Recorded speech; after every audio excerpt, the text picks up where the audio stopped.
Bedlam. It is with great reluctance that I put forth this record, in part because of the speculation that it may evoke, but mostly because of my own uncertainty as to the events herein related.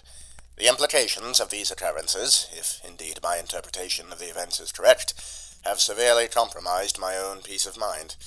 But as my superiors at Scotland Yard remain stolid and obstinate in their naive conclusions, I feel it necessary to make known the details of the investigation, which led to my own deductions.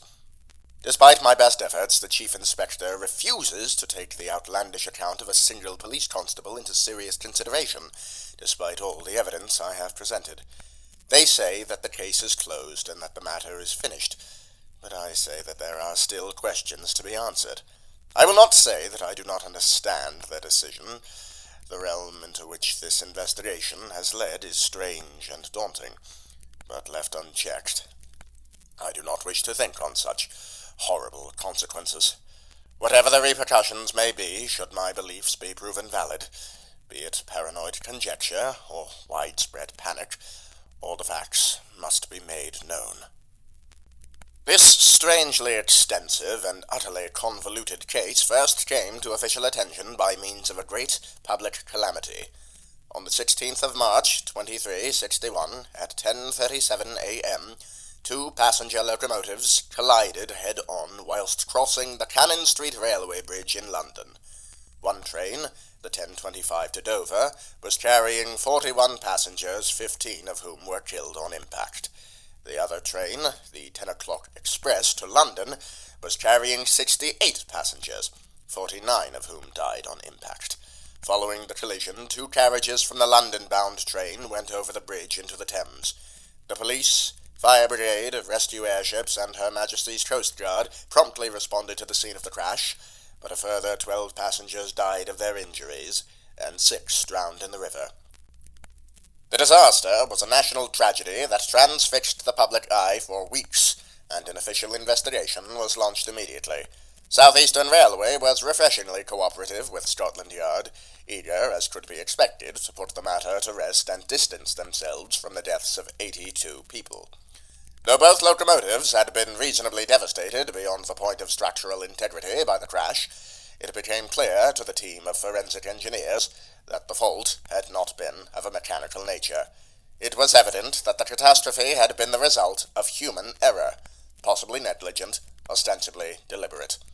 At 10:36 and 25 seconds, the operator at the Clink Street signal tower illuminated the stop sign on the north end of the Cannon Street Bridge, but the Dover-bound train did not break speed. At 31 seconds, the signal operator radioed the conductor to apply the brakes, but the train did not decelerate, and proceeded onto the bridge. At 40 seconds, the operator radioed the London-bound train to stop, but it was already halfway across the bridge. 20 seconds later, the trains collided. It seemed apparent that the collision had been an intentional act by the conductor of the Dover-bound train, a man named Maurice Franklin Drummond. This conclusion was further supported by the discovery that Drummond had, until 2 months prior, been an inmate at BEDLAM Royal Hospital in Southwark. He had been admitted in the winter of 2358, having been diagnosed with an erratic mental disorder caused by a growth in his brain, and was released on the 5th of January, 2361, having been given a clean bill of mental health by the Review Board. Had it been possible, Chief Inspector Stevenson would have ordered a posthumous examination of Drummond's brain to assess the validity of the Review Board's ruling, but this could not be done. Drummond was in the cab of the train during the crash, and what remained of his body was not substantial enough for the coroner to draw any meaningful rulings. 2 of his limbs had been recovered from the Thames, and his head had not been found at all, it being assumed to have washed down the river into the channel. Thus a meaningful autopsy could not be performed. Such as it was, Chief Inspector Stevenson directed us to follow up the case with a visit to the sanitarium. I need not go into detail about the sordid background of Bedlam Hospital. The institution's infamous reputation as one of the worst epicenters of cruelty for the unethical and inhumane treatment of its inmates prior to the 20th century is a matter of historic record. It is the asylum's more recent history that bears relevance to this case. In the past 3 decades, BEDLAM had gained a new reputation for being inefficient in its practices. Under the 30-year tenure of Dr. Eleazar Clarkwell as the hospital's master physician, the yearly clearance rate of cured cases had dropped from 60% to 20%. Patients admitted would remain in care year after year, undergoing the same ineffective treatments over and over again. All the while, the hospital remained at capacity, turning away new patients in need of treatment. Unsatisfied with the lack of successful cases and increasing public scrutiny under Dr. Clarkwell's administration, the Board of Governors of BEDLAM Royal Hospital elected to remove Clarkwell as master physician in August of 2360. He was replaced by Dr. Verity Raspel of the Imperial University in Sheffield. Dr. Raspel had run her own practice in Surrey until 2359. The following year she spent engaged in private research. In her formal application to the Board of Governors, she presented her findings on the therapeutic and remedial uses of what she called resonant sympathy in the treating of mental disorders. Based on her extensive research, Dr. Raspel claimed that the application of precisely tuned mechanical and electrical oscillations to temporary subcranial implants of a singular design had the capacity to stimulate physiological repair in the grey and white matter of the brain. She asserted that such a technique could restore the debilitated minds of the most unfortunate souls to common sanity.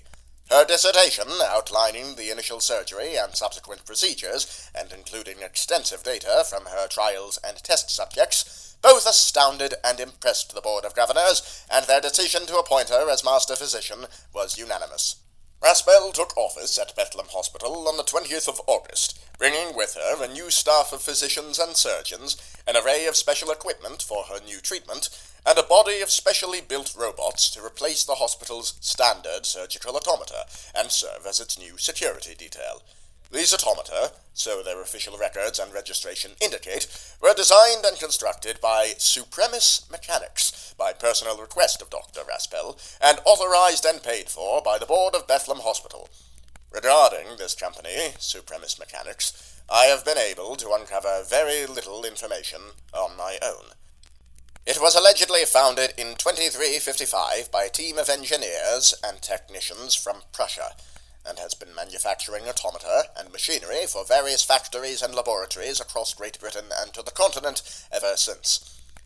Whilst I still have my doubts as to the veracity of this information, I fear the circumstances may be infinitely more dire, should it be proven valid.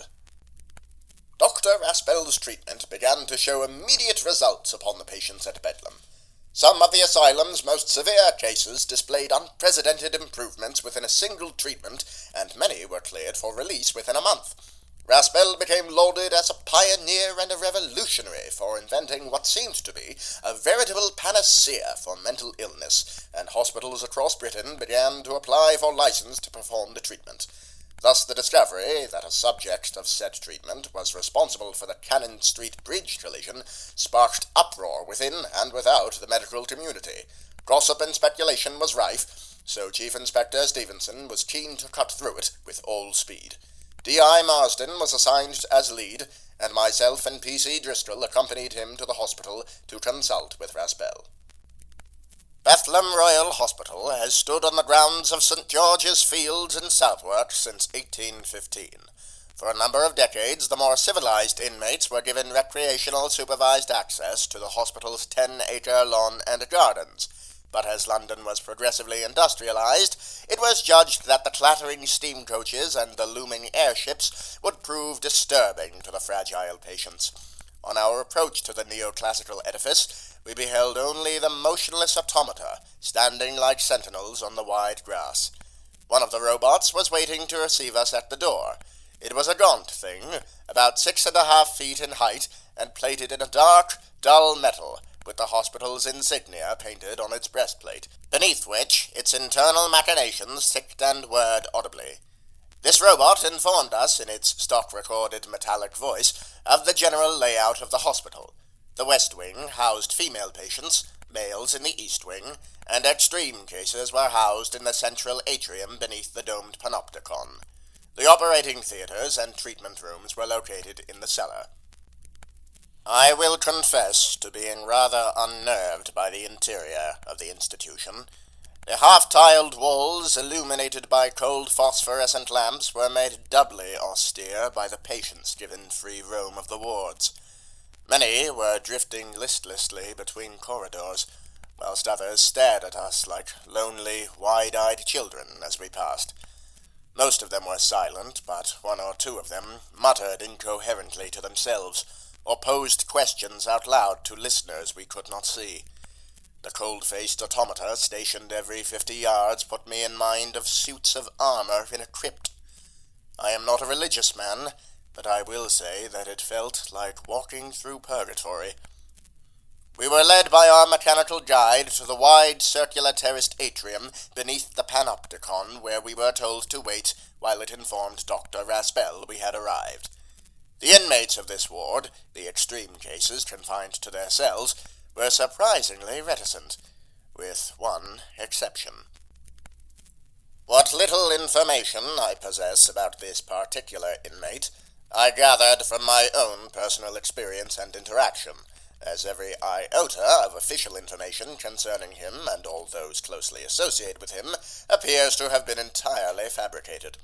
He was admitted under an alias to Bedlam a month before Dr. Raspel took over, bringing with him his own personal physician, a Bavarian gentleman with similarly falsified credentials. At the same time, the hospital hired a new orderly and a new maintenance technician, both of whom also used false names. On the true nature, motive, and association of these four individuals, the inmate, the doctor, the orderly, and the maintenance technician, I can only speculate, despite all that I have seen. The inmate, allegedly being treated for mania, was referred to by the orderlies and other patients as the Mad Hatter, a title referring to the perennial exhibit of his singular lunacy. He had, by some unknown means, permanently affixed a peculiar top hat to his head. The hat bore a brass chimney pipe on its side and some bizarre clockwork element on its front, and the patient insisted that it was meant to contain his madness. Because of this unusual impediment, he was declared ineligible for Dr. Raspel's surgery by his personal physician. This went a short ways to suggest why he was the only audibly agitated patient in the ward. We could hear his vehement nonsensical prattling from behind the walls of his cell, clear across the atrium. His fit of hysteria was abated only when his doctor, a tall, stern-looking man with spectacles and an aquiline nose, entered the cell, presumably to administer a sedative. The automaton returned shortly after, and escorted us to the upper terrace and across a suspended gangway into the glass-walled panopticon, where Dr. Raspel awaited our questioning. She was a decisively taciturn woman, with barely a smirk or a scowl behind her half-moon spectacles, but forthcoming enough about Morris Drummond. According to her account, Drummond had been prone to violent outbursts stemming from the growth in his prefrontal cortex. He had to be restrained on more than one occasion to prevent him from lashing out at other patients or doing serious harm to himself. His initial surgery was performed on the 29th of November, and the majority of the growth was destroyed by means of the sympathetic resonators. Drummond's erratic fits ceased immediately after the operation, and his follow-up treatments succeeded in removing the remaining traces of the growth. Dr. Raspel presented us with dated shadowgraphs of Drummond's brain, which illustrated the growth's reduction. By the 29th of December, he was pronounced cured of his insanity, and was released within a week. Dr. Raspel assured us that Drummond had exhibited no signs of suicidal tendencies, or being in any way a danger to society, but she explained that sometimes the readjustment to an ordinary life can prove too arduous to a patient after being incarcerated for so long. Though Drummond had only been committed for 3 years, this explanation seemed the most viable we were faced with. Dr. Raspel had little other useful information to give us, but promised Inspector Marsden that she would inform us if anything occurred to her that might aid the investigation. We left the asylum by the same avenue we had come, escorted by the same automaton. Whilst passing through the central hallway, I had the fortune to glimpse down a side corridor and witness an odd exchange. It was but a momentary glimpse before we moved along, and at the time the sight bore no significance to me, but I suppose it made me wonder because of its clandestine appearance.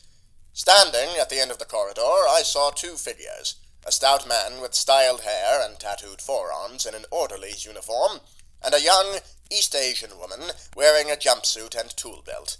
The man held something narrow and long, about 1.5 yards in length, wrapped in a hospital blanket in his arms.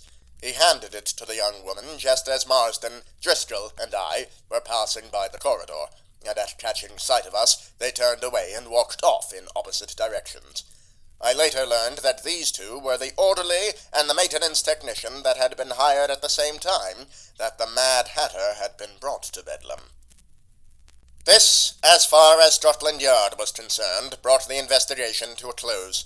Maurice Drummond had no next of kin to attest to his state of mind, and there could be no doubt of his culpability in the train crash. The public was satisfied with this conclusion and did not look to the police nor to Bedlam for further explanation. Nor did I. And I did not entertain the thought of an alternative interpretation of events until weeks later, amidst a string of gruesome crimes.